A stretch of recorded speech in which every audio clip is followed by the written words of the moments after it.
E aí, pessoal, a vitória da força do Grêmio, da intensidade do Grêmio, do físico do Grêmio, mas as notícias que saíram da vitória. Que lesão é essa de Soares? E o risco de perder Bitelo no meio do ano, situações que nós vamos falar a partir de agora. César Cidade Dias falando de Grêmio aqui no YouTube, papo de gremista para gremista. Mas agora, a hora é dela. Placa em MDF do símbolo do tricolor, um produto oficial licenciado do Grêmio, que você compra através do WhatsApp que está aqui na descrição. Toda em alto relevo, MDF, que você pode inclusive personalizar. Por exemplo, tá vindo para mim uma igual a essa, com hexacampeão do título gaúcho aqui, uma referência que eles inclusive fizeram, tá muito bonita. Mas você pode valorizar a sua marca também. Tá vendo aquele CCD ali atrás? Ele é personalizado pela mesma empresa que faz esse produto. Eles também valorizam a marca da sua empresa. Fale com eles e tenha na sua casa a placa em MDF do símbolo do Grêmio. Lembrando, é uma empresa que ajuda o tricolor. Gente, vitória do Grêmio.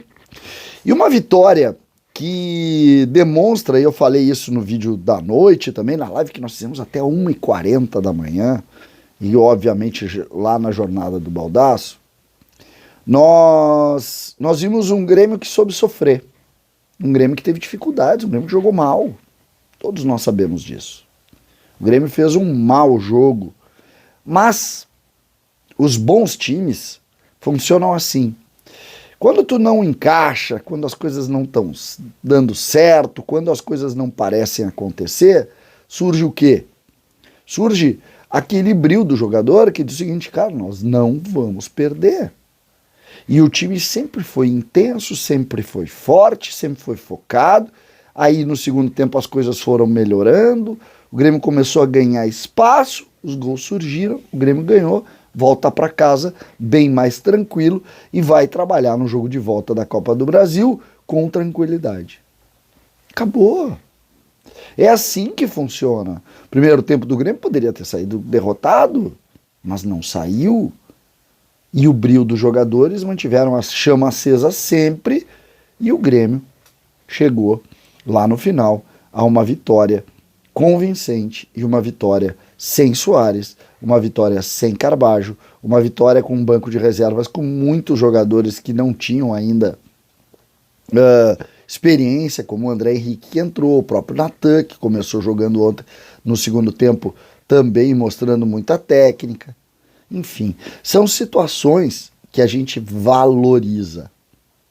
E um time que tem a sequência que o Grêmio tem já merece essa valorização. E nós estamos muito confiantes. Mas, na saída do jogo, algumas informações. Uma delas, Bitelo. E o risco de perder Bitelo agora. Uma briga de empresários, uma situação envolvendo uma série de conflitos, buscando o futuro dele. E uma certeza. Bitelo está sendo muito assediado. Essa para mim é a principal informação. Bitelo que fez um golaço ontem. Ele bate muito bem de fora da área. Aquele chute de chapa quando pega, pega forte. E ele ontem fez um golaço. E joga realmente muito. Jogou por ele, jogou pelo meio campo, jogou pelo ataque. Bitelo tá muito bem. Todos nós sabíamos disso, né? Quem acompanha esse canal aqui sabe do Bitelo antes mesmo dele sair do Júnior. Mas ele realmente evoluiu mais do que a gente imaginou e tá aí. Brilhante, titular absoluto do Grêmio e para mim fundamental para o time. O que a gente pode dar como contraponto disso? Tá? O Grêmio não vai abrir conversa abaixo de 8, 10 milhões. Não vai abrir. Então, o Bitelo, aí 15, Matheus Henrique, que saiu assim, poderia ter saído por mais também. 20 milhões de euros. 20 milhões de euros, 17 milhões de euros. Jogador que tem números de Europa jogando no Brasil. E isso, obviamente, valoriza e todo mundo sabe. Mas é preciso passar para o torcedor a realidade do ambiente. E a realidade do ambiente dá conta que existe sim uma chance gigante do Bitelo sair e o Grêmio tem que se preparar para isso. O Renato é experiente, já perdeu jogadores, e eu digo perdeu jogadores no sentido de venda em meio à temporada, e a chance do Bitelo sair é de fato gigante. Essa que seria, por exemplo, se o Grêmio vender por 20 milhões, por 18 milhões de euros, tu multiplica por 6 aí, mais ou menos isso, a grosso modo, e tu vai ter esse valor aí pro Grêmio respirar. Talvez seja Bitelo a solução do financeira do Grêmio até a final da temporada. Então, fiquem atentos, existe a pressão, existe a discussão e eu acho que dentro dessa realidade do ambiente do Grêmio é algo que o Grêmio já considera até mesmo que o Grêmio precisa de uma reorganização, porque de fato o jogador deve sair, a pressão é muito grande, inclusive com briga interna lá de empresários e pressão, inclusive de jogadores. Chegando à lesão de Soares, que é o último ponto que eu separei para este vídeo nesta manhã. O que podemos falar de Soares? Renato deu na entrevista que ele teria uma lesãozinha no joelho. Minimizou a discussão Soares. Matheus Dávila, da Rádio Bandeirantes, trouxe que ele tem uma tendinite, algo que ele sentiu no Nacional no final do ano passado. Soares é, sem nenhuma dúvida, a melhor notícia do Grêmio nos últimos 20 anos. Né? O Soares muda todo o parâmetro do Grêmio.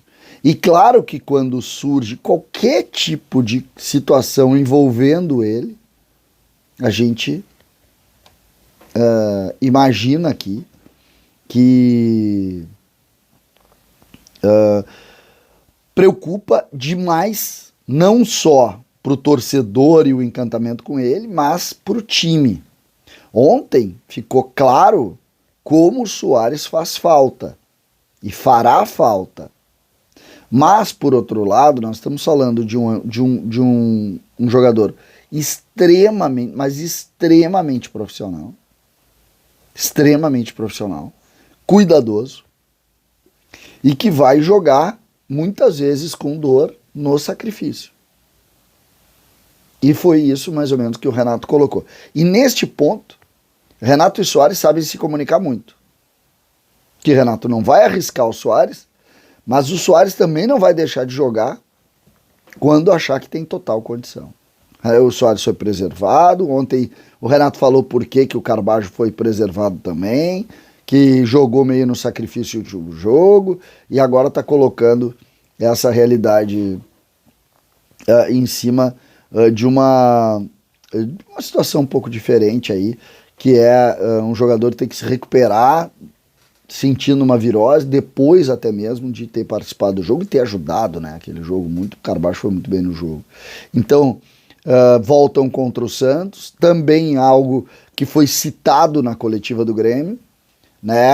A dificuldade de calendário, a bronca com a CBF, achando que o Grêmio jogou na quinta, podia jogar um pouco antes, que o Santos está descansado. Lembrando que o Grêmio viaja hoje, eu estou gravando esse vídeo no meio da manhã de sexta-feira, o Grêmio chega à tarde, final da tarde hoje, dorme, obviamente folga hoje, amanhã faz um treino pela manhã e já viaja para Caxias, porque domingo de noite é Caxias. Domingo de noite é contra o Santos, no Alfredo Jaconi, e aí, claro, o Grêmio volta a Porto Alegre, e descansa até viajar na sexta-feira para pegar o Cruzeiro, mas dá uma descansada, acho que pode folgar de repente até terça, talvez até quarta.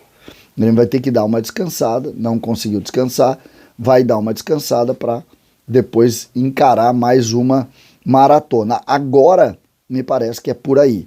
Preocupação com o Soares, entendimento do tamanho que está virando o Bitelo, o Grêmio que se movimenta, mas o Grêmio que compete. Essa é a principal notícia da noite de quinta-feira. Este Grêmio é competidor. E ontem a gente mostrou claramente que isso é uma verdade absoluta. César Cidade Dias falando de Grêmio aqui no YouTube.